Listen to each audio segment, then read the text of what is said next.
Transcript of an interview conducted by Detective River Hawthorne of the Toronto Police Service with Hector Keefe regarding a hit and run on September 16, 2021.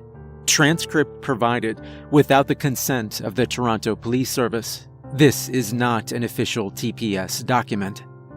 Detective Hawthorne begins. Mr. Keefe, I'd like to remind you again that this interview is being recorded.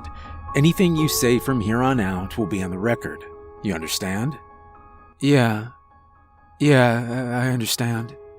All right, so on the record, I am speaking with Hector Keefe. Is that correct? Yes. All right, you entered our station at 7 o'clock this evening to turn yourself in for the hit and run that occurred on Palm Street at 4 o'clock this afternoon, correct? Yes, that's correct. All right, so why don't you tell us a little bit about what happened, Mr. Keefe? Where do you want me to start? At the beginning, Mr. Keefe. At the beginning? Right. Take your time. Thank you. I feel like I'm about to try and justify something that I can't, trying to explain what happened, what I did. Look, it wasn't my fault, okay? I know how that must sound when you put everything into context, and I know that nobody is going to listen to me, but it wasn't my fault. Multiple witnesses said you accelerated your vehicle when you saw Michael Newell enter the road. You're contradicting that. No. God. Look, I don't want your side of the story on record, okay? You came in here. You didn't make us look for you, so I'm willing to give you that. But you have to talk to me. And you'll believe me? Why wouldn't I? I wouldn't believe me. Try me. All right. Okay, at the beginning then. The kid, you said his name was Michael? Michael Newell, yes. He lived in Toronto, right? In a house on the street where Yes. I've seen him before, a few times actually, but he wasn't in Toronto. What do you mean? I've seen him on the road before, in other towns, other places. I've been working from home ever since COVID. It's been an adjustment. I'm used to the commute, It was my time alone. I'd sort of just de-stress, listen to music or my podcasts, and let my mind wander. If I was going through some shit, that was kind of my time to relax and think it through. Kind of like meditating. Then the world just shuts down, keeps everyone indoors, and there goes my commute. Okay. I didn't actually expect it to hit as hard as it did, but I guess you never know what you're gonna do in a situation until it happens. I don't know. Being cooped up like that, I could feel it messing with my mental health. I got all stir-crazy, unfocused, needed to get out. So I figured, why not try going on drives? Maybe it would make things a little better. So I started doing it. Every now and then, when I was feeling particularly stir-crazy, I'd just get in my car and drive for a bit, stop off at a fast food place or a convenience store and get a drink, then pick a direction and just start driving. You'd be amazed by the things you find when you do that. Scenic back roads, charming little towns. There's all sorts of things out there, and most of it is barely even an hour from home. It helped. All that shit I was feeling, it just sort of melted away while I was driving. Usually I do it at night or early in the morning, less people on the road. Every now and then, I'd turn it into an extended lunch run or something, though, I don't know, it was just an escape. That's all very fascinating, Mr. Keefe, but let me stop you right there. What exactly does any of this have to do with Michael? It's how I started seeing him. Sorry, I'll try not to ramble, just nerves, I guess. Keep it to the point, please. Right. The boy in the road, that kid. First time I saw him, I was more out in the country. I'd been going for a while. I think I was out near Cambridge, maybe. Wasn't close to home, though. I was looking for a way to get back onto the highway, to head back home and cut through some suburbs. I'd just gotten myself a root beer and was listening to one of my podcasts when I saw him. And I saw him long before I even got close. He was on a sidewalk a short ways down, playing on somebody's lawn. He looked to be about 3 or 4 and had short blonde hair and eyes so blue that I could clearly see them from down the street. I didn't see any parents or anyone watching him, which struck me as a little odd. But hey, he wasn't my kid, and so he really wasn't my problem. And it was the same boy you saw today? It was Michael Newell. Yeah, I'm pretty sure it was him. I slowed down, of course. I mean, little kids are unpredictable, and I didn't want to. I slowed down, okay? Just like on principle. I didn't actually expect him to run out into the middle of the street, but with no one to stop him, that's exactly what he did.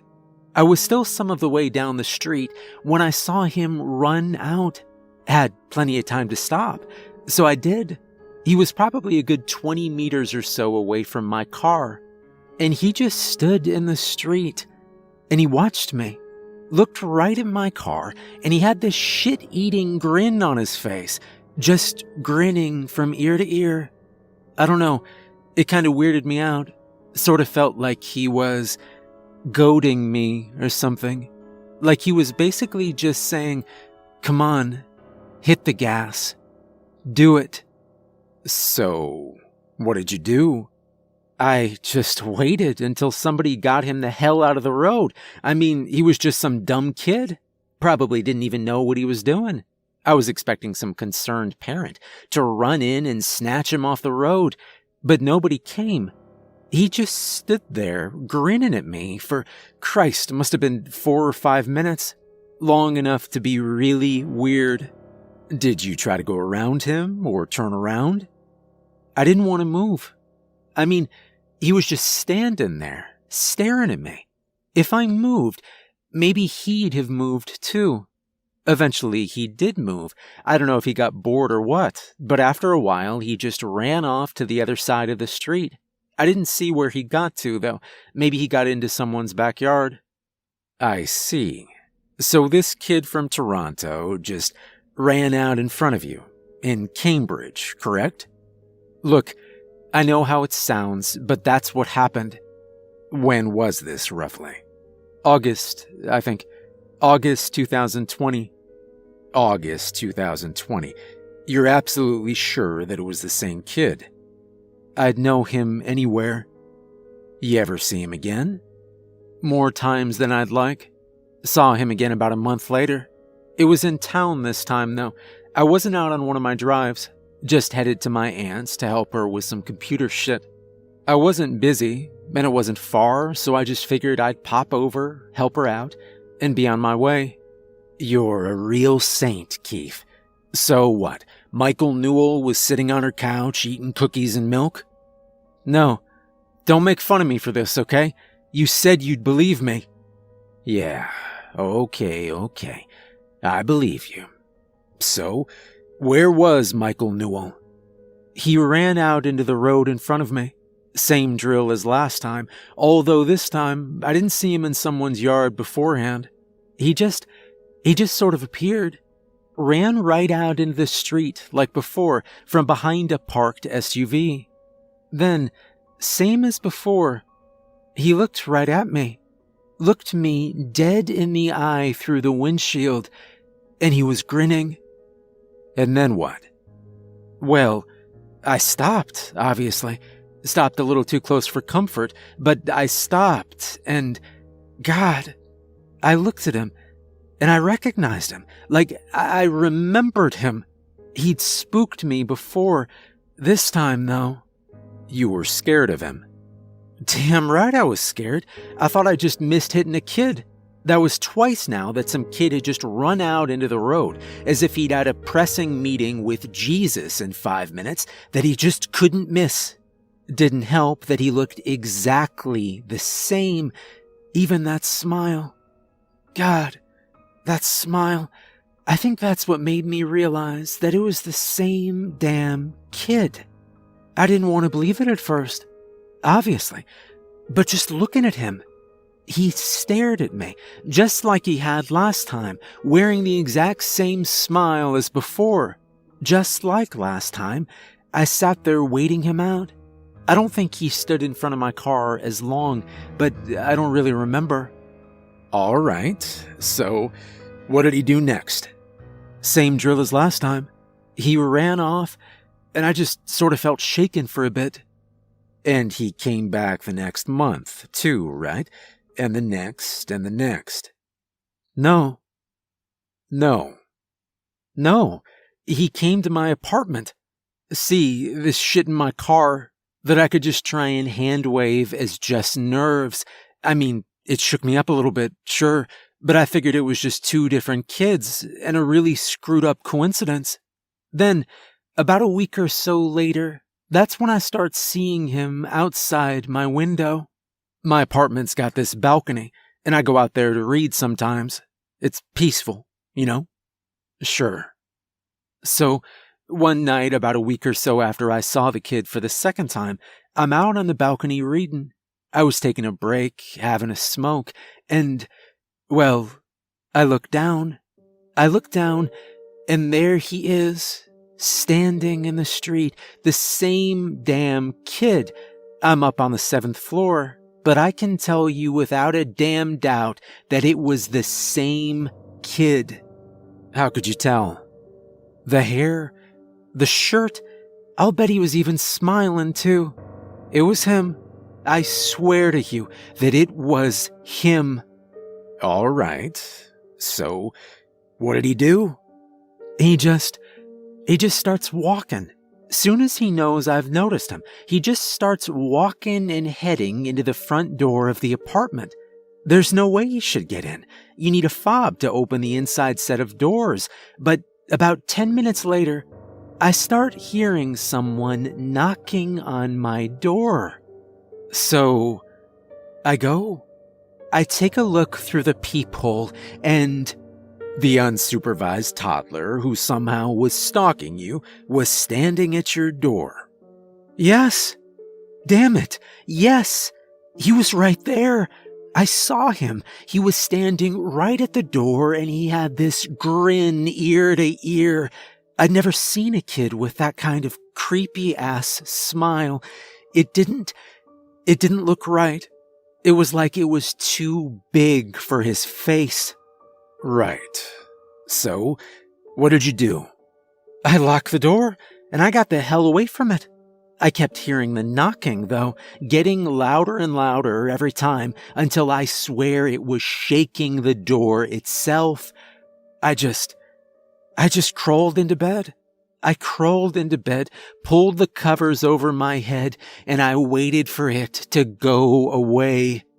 Uh-huh. So, when did he come out of your closet? He was there. You don't believe me? No, Mr. Keith. No, I do not. What I currently believe is that you're either making up a very elaborate lie to somehow justify the fact that you murdered a 3-year-old boy today, or that you've suffered some sort of psychotic break. You want me to believe this. Where's your proof? Do you have a photograph of Michael Newell standing at your door? Do you have any proof that he was the child you saw on those other 2 occasions? I don't know if you've looked around lately, but there's a lot of blonde toddlers in the world today. Seeing some children running out into the road is not justification for you to run one down. I have proof. You should have the police report, because I have proof. I told the officers what I saw when he tried to kill me. Excuse me? Look it up. There has to be a file. December, I had an accident. I saw him again then. He ran me off the road, and I told the police what I saw. I told the doctors. I told everyone. I see. Why don't you tell me about the accident then? I was out, up at a Christmas party with an old friend. I was headed back to the highway along some back roads when I saw him. It was dark out, a little snowy, but I was good to drive. They checked my blood alcohol. I was sober, hadn't had a drop all night. I was on the back roads. That's when I saw him. There's this bridge. It's narrow and goes over a large pond. I drove over it, and when I did, he just came out of nowhere. One minute, the bridge was clear. The next, he's running out into the middle of it. I swerved, went right off the bridge and into the water. I see. My car went through the ice. Didn't flood at first. I was freaking out, but I thought that maybe I could find a way out. Tires wouldn't move, though. They just spun. Water started leaking in. Couldn't get the doors open against the weight of the water against them. I couldn't get out. I was trying to think my way through it, but I thought I was going to die. Clearly, you didn't. No, but I was there for a while. It was dark out, sometime in the early morning. Maybe 1 or 2. The water was freezing. Kept flooding in through the doors, slowly, but the cabin filled up fast. After a couple of minutes, it was moving up my legs. Didn't get much higher than my chest. The pond wasn't that deep, but I was still stuck, and I struggled for a bit. But the best I could do was get my seatbelt off. I couldn't break the windows. Couldn't do much about the flooding. Couldn't open the doors. I was just stuck. I remember I looked out the windows a few times, and he was there, standing right at the edge of the pond, smiling that same damn smile. He was there, watching me, waiting on me to freeze to death. You're certain that it was him? I've told you enough times, Detective. I'm certain. I don't know how I made it. The doctors told me that I ought to be dead. I sat there for maybe 2 or 3 hours, though, dark, cold, alone, waiting to die, and the whole time that kid was staring at me. The only time he left was when the other car found me. Even then, I'm sure he was still around, watching from the shadows somehow. I see. He made me crash. He made me go into the water. I told the police that. They took my statement. I swear to you that I saw him that night. I see. Was that the last time you saw him? For a while, yeah. Spent about a month in the hospital. Lost a couple toes. Didn't drive much after that. I didn't go out on the balcony either. Every now and then, I'd hear a knock on my door, but unless I was expecting someone, I didn't answer it, just in case it was him. So, what changed? Why were you on the road today? I felt restless. I started driving again a couple of months back. Never really went far from home, just in case. But I haven't heard any strange knocks on my door since March. Haven't seen anything strange. I figured I might finally be in the clear. I figured that he was finally leaving me alone. And then today, I'm out for a drive, and a little blonde boy runs out in front of my car and smiles at me. The same little blonde boy I saw a year ago. The one who nearly took my life. He ran out into the road, and I hit the gas. Did you feel as if he was going to hurt you again? Yes, I did. It wasn't until I looked into my rearview mirror and I saw a woman running out into the road to check on the body that I started to second guess it. Then I started to panic, and You fled the scene. Yeah, I drove away. Didn't stop driving until I ended up here. I couldn't go home. Because you knew you'd murdered someone. Yes. And when I looked in my rearview mirror, I saw him in my back seat, covered in blood, same as he was when I hit him in the street. I saw his corpse, and it was grinning at me. Same wide grin from ear to ear. I saw him in my back seat, and I can't do this anymore. Okay, I'm gonna stop the tape now. Sit tight, I'll be back shortly. End of recording. The audio that this was transcribed from was sent in the following email. From Detective River Hawthorne to Jane Daniels. Jane, I recall a little while back, you mentioned you knew a thing or two about ghost stories. I had this interview with a hit-and-run case a month or so back. I figured the story was bullshit, but the guy seemed pretty damn shaken. Last I heard, he was in a psych ward. Model patient, go figure. The thing is, I'm not so sure this guy was lying anymore. Couple of weeks after this interview, some kid ran out in front of my car. Not quite like the guy described. Brown hair, overalls, and really intense blue eyes. Similar idea, though. I didn't think too much of it until about a month later when I saw it again. Then again, 2 weeks after that. Look, I'm trying to look at this with a healthy dose of skepticism, but I swear to God, it's the same kid. There's something else, too. In the interview, Hector Keith mentioned that the kid he saw had blue eyes. Maybe it's nothing, but I've gone back and actually taken another look at the pictures we have of the victim, Michael, and I can't help but notice one little thing. His eyes were brown, not blue. I could use some input if you've got the time. Signed, Detective River Hawthorne.